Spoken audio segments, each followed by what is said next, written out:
I noticed the bruise before she said hello.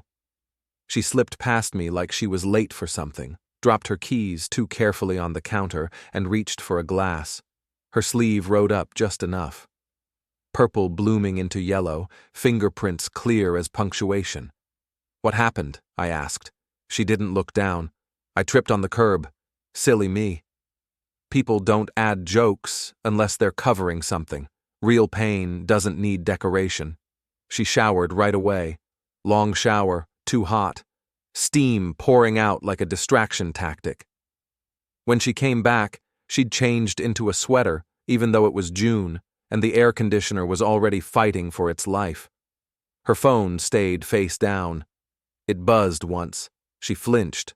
I didn't say anything. Silence is easier to weaponize when you practice it. Before we dive deeper into this story, I have one small request. Please subscribe, drop a like, comment, and hit that hype button to boost this channel so more people can discover these incredible Reddit stories. That night, she fell asleep fast, the kind of sleep that comes from exhaustion, not peace. I lay there listening to the house settle, replaying the bruise in my head. Angle wrong for a fall. Grip wrong. You don't get grabbed by concrete. In the morning, after she left for work with a kiss that landed half an inch from my cheek, I called her boss. He answered like I was interrupting a meeting he was bored of anyway. "This is her husband," I said. A pause. A smile I could hear. "Yeah?" I asked him what happened to her arm. "So what?" he said. "I touched her. What you gonna do about it?" No denial, no fear, just ownership served casual. I hung up. I didn't pace. I didn't yell. My hands didn't shake. That scared me more than anything else. Then I made one call. By the next morning, my phone rang at 6:12 a.m. "Who the hell are you?" he hissed.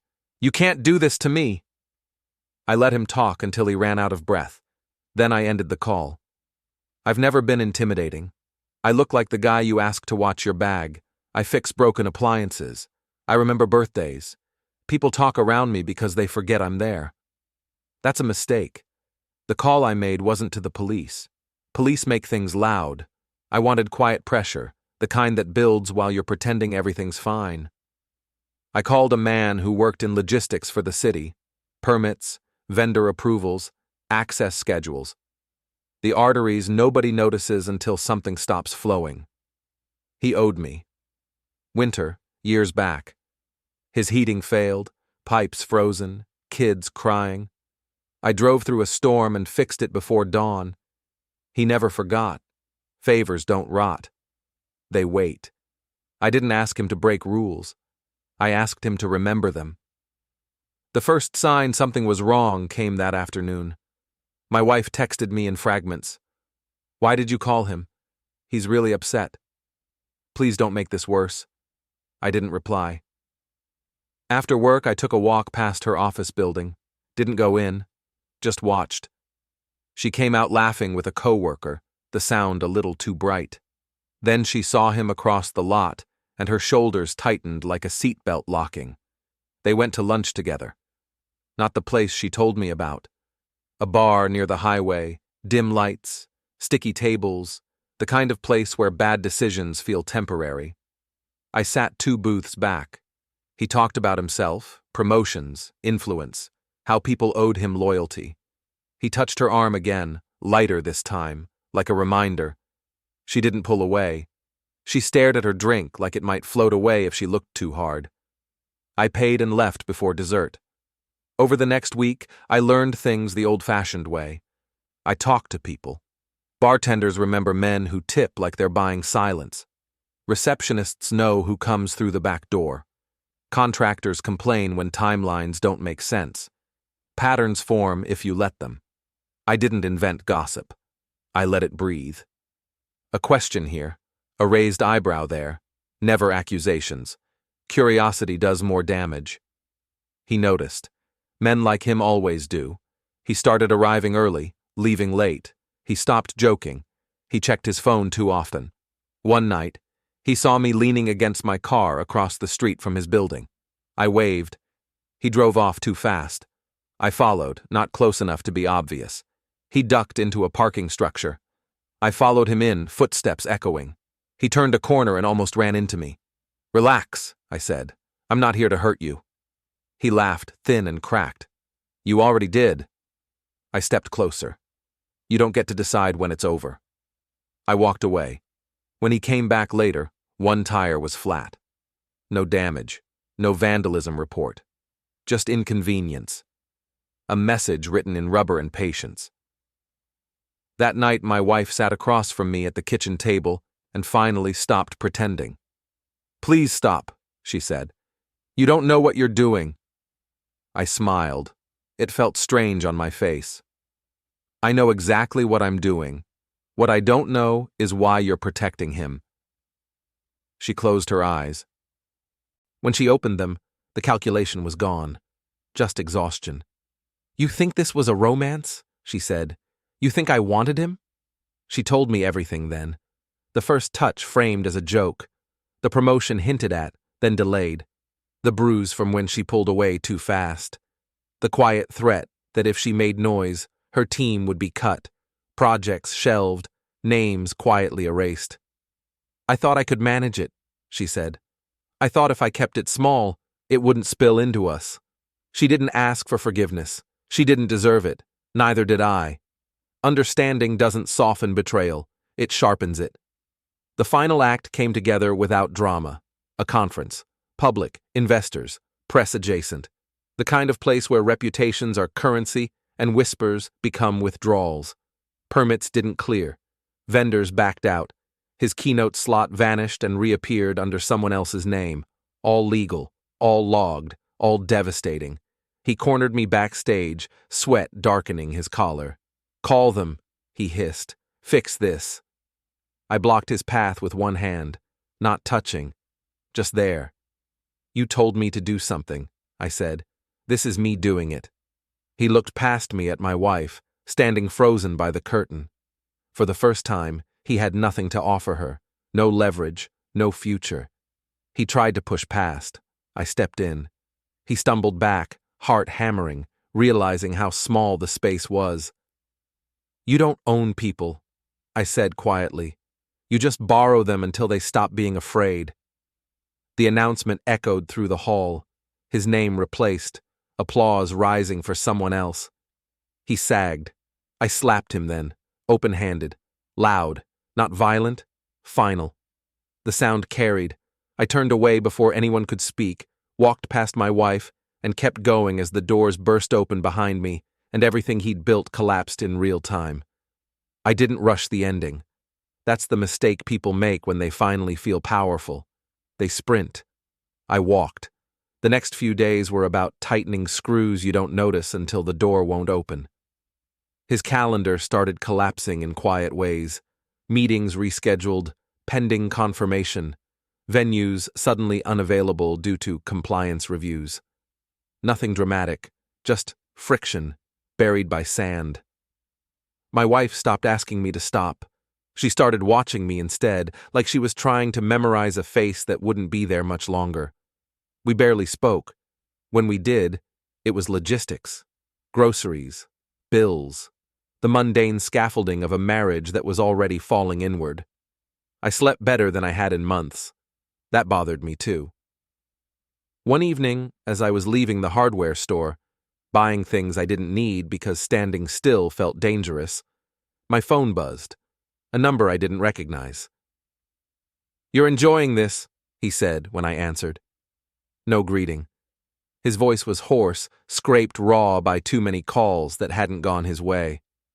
"I'm enduring it," I said. "There's a difference." He laughed, sharp and ugly. "You think you're some kind of mastermind? You're a handyman with a grudge." That one landed closer than he knew. "And you're a powerful man discovering gravity," I said. "We're both learning." He hung up. That night he tried to corner my wife instead. Showed up unannounced, leaning on the doorframe like he still belonged somewhere. I arrived home to find her standing rigid in the living room, keys clenched in her fist, him smiling like a man who thought smiles still worked. "Get out," I said. He turned slowly. This is between me and her. I stepped closer. You lost that privilege. He looked at her, searching for the old leverage. She didn't give it to him. For the first time, she didn't look away. Leave, she said.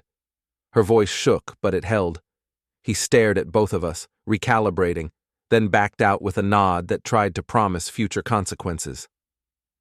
The door closed behind him. The house felt lighter immediately, like something toxic had been vented. Later, she asked me quietly, "How far are you going to take this?" "As far as it goes," I said. "I'm not steering anymore." The conference loomed like weather. He needed it, needed the optics, the stage, the reassurance that he was still who he thought he was. I made sure he felt that need. Every rumor, every canceled dinner, every unanswered email sharpened it. The day before the event, he tried one last angle. He sent flowers to the house, an apology card, thick paper, expensive ink. I threw them in the trash without opening it. My wife watched, said nothing. That night I drove past the venue. Security was tight but bored. People get careless when they think the worst is over. I wasn't there to sneak in. I was there to imagine him pacing backstage, checking his phone, sweating through his collar. The morning of the conference I dressed carefully. Nothing flashy, neutral, the kind of outfit that doesn't get remembered. My wife didn't come with me. She stayed home. That was her line. I respected it. Inside, the air buzzed with forced enthusiasm. Coffee stations. Lanyards. People pretending they weren't measuring each other. I moved through it all like a ghost. He spotted me near the side entrance and his face tightened. He tried to smile for the people around him, but it didn't reach his eyes. He broke away and followed me into a narrower corridor, the sound of applause leaking through the walls. "This ends today," he said. "You hear me?" I stopped and turned. "It already did. You're just catching up." His phone buzzed. He looked at it. Then again. Then his face drained of color. An assistant hurried past us, whispering his name like it was a warning. Another followed, eyes avoiding him. The program boards updated in real time, his slot quietly replaced. He grabbed my arm, hard, too hard. I leaned in, voice low. "Careful. That's how this started." He let go. Backstage, the announcement rolled out smoothly. No mention of him. Applause rose like nothing had ever been wrong. That's the cruelest part. How easily the world keeps going. He sagged against the wall, breathing fast. I stood in front of him, blocking the exit, not touching him, just existing in his way. "You told me to do something," I said. "This is me doing it." He looked past me, wild-eyed, like there might still be an escape hatch. There wasn't. I slapped him, open-handed, loud. The sound cracked through the corridor like punctuation. People turned, phones lifted, security moved. I walked away before anyone could say my name, before the moment could soften into something forgivable. Behind me, his voice rose in protest, in disbelief, in the sudden understanding that everything he'd built was gone. I didn't look back. I stepped out into the daylight as the doors burst open behind me, the noise spilling into the street, and I kept walking, knowing the story ended right there, at the exact moment he finally understood who I was. The security guard shouted something behind me. I didn't slow down. Outside, the afternoon sun was too bright, like the city was mocking the collapse happening just behind those glass doors. I crossed the street, then heard my name, not shouted, not begged, snapped, sharp. I turned. He was coming after me, tie loosened, badge gone, eyes wide with the kind of panic you only get when your story stops working. Security hesitated. They always do when power used to belong to someone. "You think this makes you a man?" he said, stopping a few feet away. "You think anyone's going to remember you?" I smiled. "They won't remember me," I said. "They'll remember you." That's when I reached into my pocket and dropped something on the pavement between us. A valet ticket. His car, parked underground. The one he loved because it was quiet and fast and made people look twice. the one he bragged about at bars when he thought women were impressed by engines. His face changed. "What did you do?" "Nothing illegal," I said. "I just moved things around." Behind him, a distant metallic crash echoed up from below. Not an explosion, not destruction, just gravity doing its job, a chain released, a brake disengaged, the sound of something expensive learning humility. He lunged forward, and security finally reacted, hands on his chest, voices raised. Phones were already out. Someone was filming. Of course they were. "Get him away from me," he shouted. "He did this." I stepped back, palms open.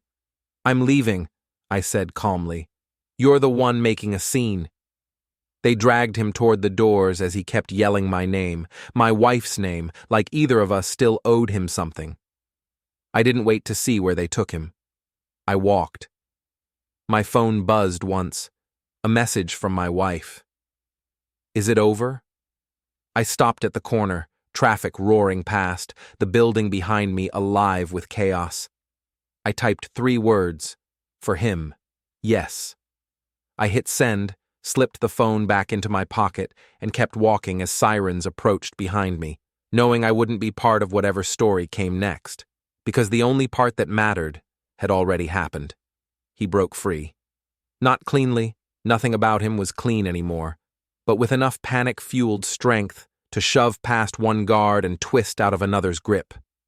His shoe slipped on the curb, expensive leather skidding, and for a second he looked exactly like what he was, a man who'd never practiced falling. He saw the opening and took it. He ran. People scattered, startled more by the suddenness than the danger. He barreled through them, knocking into a woman with a tote bag, sending papers into the air like white birds. Someone shouted. Someone laughed, the wrong laugh, the kind that comes when reality glitches. I didn't think. I followed, not sprinting, never sprinting. I let him waste his breath, let adrenaline lie to him. The city narrowed ahead, delivery alley, dumpsters, the smell of old grease and hot concrete. He glanced back once, eyes wild, and that was when he knew. Not that I'd catch him, but that I wouldn't stop. "Stay back!" he yelled, skidding to a halt near a chain-link gate. He turned, chest heaving, hands up like that would change anything. I stopped a few feet away. This close, he smelled like fear and cologne. The bruise on my wife's arm flashed in my head again, not as rage now, but as a fact, a starting point. "You can't do this," he said. His voice cracked on can't. "You don't know who I am." I laughed softly. "I know exactly who you are. That's why this works." He lunged, not at me, but past me, aiming for daylight. I stepped aside and let him go by, then stuck my foot out just enough. He stumbled, caught himself on the fence, fingers scraping metal. I grabbed his jacket and yanked him back once. Hard. He slammed into the gate, breath knocked out of him in a dry, useless sound. I leaned in close, not touching his throat, not threatening anything that could be mistaken for violence. "You said, 'What you gonna do about it?'" I whispered. "This. All of this." He slid down the fence until he was sitting on the ground, staring at his shaking hands like they'd betrayed him. Sirens were closer now. Real close. I straightened, smoothed my shirt, and took a step back. "This is where I leave," I said. "This is where you stay." He looked up at me, eyes wet, mouth open, finally understanding the shape of the hole he was in. I turned and walked out of the alley just as the first squad car screeched to a stop behind him. And that was the moment it ended. He tried to stand, failed, tried again, palms slipping against the chain link like the fence was greased with his own panic. Sirens folded over each other now, 2, maybe 3 cars, close enough that the sound had weight. He looked at me the way men look at mirrors right before they shatter. "You set me up," he said. Not angry anymore. Just stunned. I shook my head. "You set yourself up. I just stopped cushioning the fall." He laughed once, a short, broken sound. "You think this is over?" I stepped closer, slow, deliberate, making sure every word landed before the noise swallowed it. "For me? Yes. For you? I glanced toward the street where blue light was already bleeding into the alley. You're going to be very busy explaining why everyone stopped answering your calls at the exact same time. He swallowed. She'll come back to me. That earned him my full attention. I crouched so we were eye level. Still no touching. Didn't need to. Listen carefully, I said. The version of you she was afraid of? That's gone. Fear only works when people believe you're untouchable. You're very touchable now. Footsteps pounded at the alley entrance. Commands shouted. Hands on weapons. Not aimed, but ready. He reached for my sleeve. I let him get just enough fabric to think he had leverage, then peeled his fingers off one by one. This, I said, standing, is the last moment you ever have access to my life. I took 3 steps back. Lights flooded the alley. Officers fanned out, weapons lowered but present. One grabbed his arm and hauled him up. Another asked me to stay where I was. I raised my hands, calm, cooperative, boring. What happened here? Someone asked. He tried to speak. Nothing came out. His mouth opened and closed like a door with no hinges. He tripped, I said mildly. Silly him. That line landed harder than any punch could have. They took him away yelling then, real yelling now. Names, accusations, promises. None of it mattered. Not anymore. His voice sounded small. That was new. I gave my statement. Short, clean. Nothing that couldn't survive daylight. They let me go because there was nothing to hold. I walked. Every step away from the alley felt heavier, like gravity was trying to reclaim me now that the work was done. The city resumed around me. Cars, conversations, laughter spilling out of bars. The world didn't pause for revenge. It never does. My phone buzzed again. I saw the news, my wife wrote. Are you okay? I stopped at a crosswalk, watched the light change. I'm done, I typed back. Then, after a second, don't wait up. I didn't look at the screen after that. I didn't need her reply. Some questions don't deserve answers. Some endings don't need witnesses. Behind me, somewhere between the alley and the conference hall, a man who once thought himself untouchable was being folded into the machinery he'd abused. Forms, questions, eyes that no longer slid away.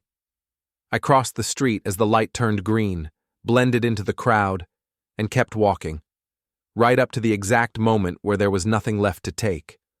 The crowd swallowed me for half a block before I felt it. The shift. Not fear, not relief, emptiness. Revenge doesn't roar when it's done. It exhales. I cut down a side street, away from the noise, away from the cameras that were already rewriting the story without me.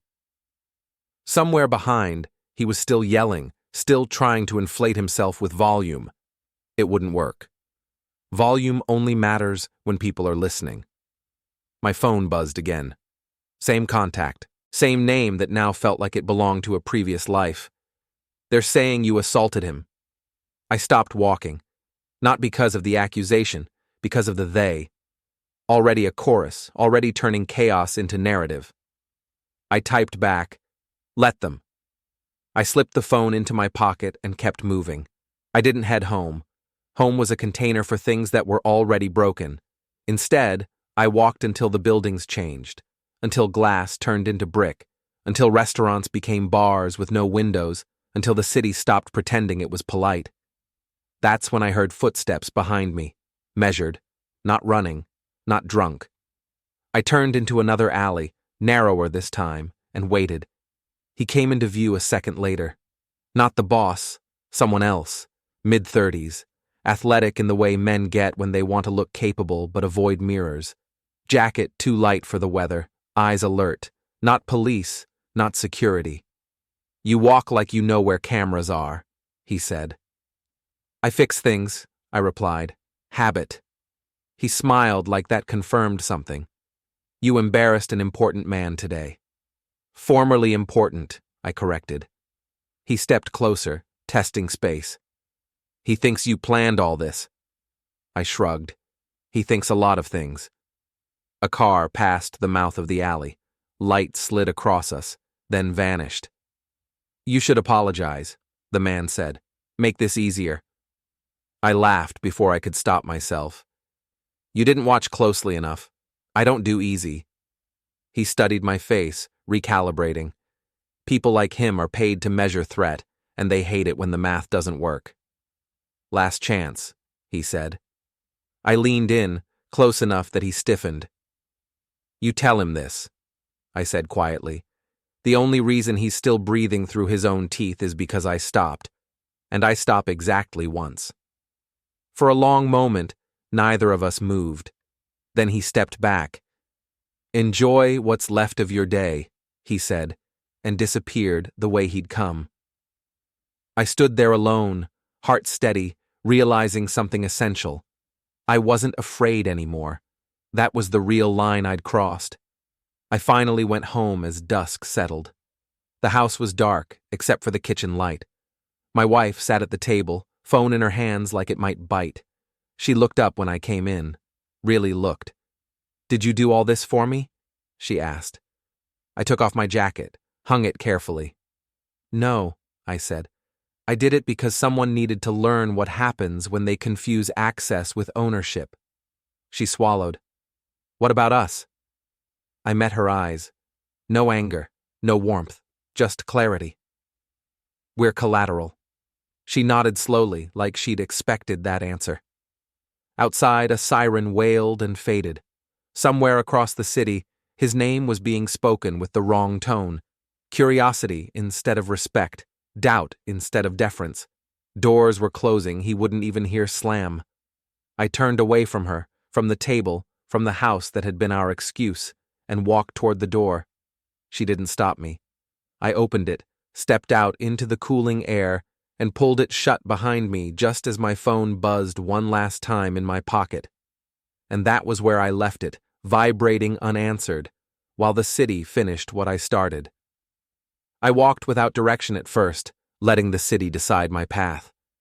Streetlights flickered on like hesitant witnesses, and the hum of late traffic filled the gaps between the distant sirens that were still fading from the alley.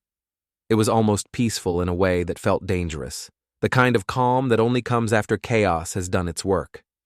Every step echoed differently on cracked sidewalks, each one a reminder that I existed outside the life I had once known, a life built on routines, silent tolerances, and compromises I had stopped counting the cost of. I found myself on a stretch of road that led through a neighborhood I barely knew, lined with small businesses preparing to close for the evening. A dry cleaner, a barber shop, a liquor store whose neon sign flickered desperately. Shadows pooled around dumpsters and parked cars, and for the first time in weeks, I noticed the little details I used to ignore. A child's drawing taped to a bus stop, a stray dog sniffing through garbage, a cracked bench that no one ever sat on anymore. Life continued, indifferent. And maybe that's what terrified him most, that the world would move on without him, while I had already settled the score. Then I saw him. Not him, not my wife's boss, but one of his allies, a man who always seemed invisible in his circles. He was leaning against a fence, phone in hand, looking like he hadn't slept in days. A trickle of panic ran through his movements even before he saw me. The moment our eyes met, I could read the story in his posture. Fear, disbelief, calculation. This wasn't a person prepared to handle unpredictability. This was someone who had assumed he would always have control, and control was gone. I didn't move fast. I walked slowly, deliberately, every step measured. He backed up a little instinctively, towards a narrow alley beside the convenience store. I stopped 10 feet away. We were two men, quiet, and suddenly the world seemed much smaller. "You don't know me," he said, voice tight, controlled, but betraying every ounce of nervous energy he thought he had hidden. "I do," I said calmly. "I know exactly who you are."